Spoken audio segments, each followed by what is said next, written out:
እንዲሁም እርሳስ ሲባል አጎት ሲባል እርሳስ ነው አእምሮ ውስጥ ቀድሞ የሚታወሰኝ። አጎቴ በእርሳስ የሚያጠፋ ስሙን አእምሮ ላይ ጽፎት ነበር።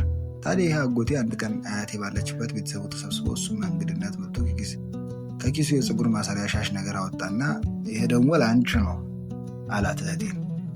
ቀጠል አድርጎ ፀጉር አቧራ ሲጠጣ ከኋላ ፎረፎር ነው የሚያፈራው። ፀሐይም ቢሆን ቀላል ነገር አይደለም። ስንቱን አናቱ ተመልጦ የሚቀረው በፀሐይ ነው። ይችን ሸብ ካደረግሽ በቃ አቧራ የለ የሰው አይን የለ። አንዳንዴማ ሰንፈሽ ባታበጥሪው እንኳን መከለያ ይሆንሻል። ሁልጊዜ ሞላ መቼስ ስትታጠቢ ታዲያ ብዙ አትመዝብዥው። ረገፍ አድርገሽ ማስጣት ነው። ባይሆን አያትሽ ተፈረመችበት ነው የሚሰጥሽ አለና ወደ አያቴ በኩራት ዞረ። አያቴ ስጦታውን ይሁን ካለች ማለቱ ነበር። ድንገት እኔም ወንድሜም ወደ አያቴ ሰፍ ብለን በአንድ ላይ ጮኸን እንዳትፈርም አያቴ። አጎቴ ወደኛ ዞሮ አይ ምቀኝነት ጥሩ አይደለም። እሷ ስጦታ ስታገኝ ደስ ሊላችሁ ነው የሚገባው። እህታችሁ ናቸው እኮ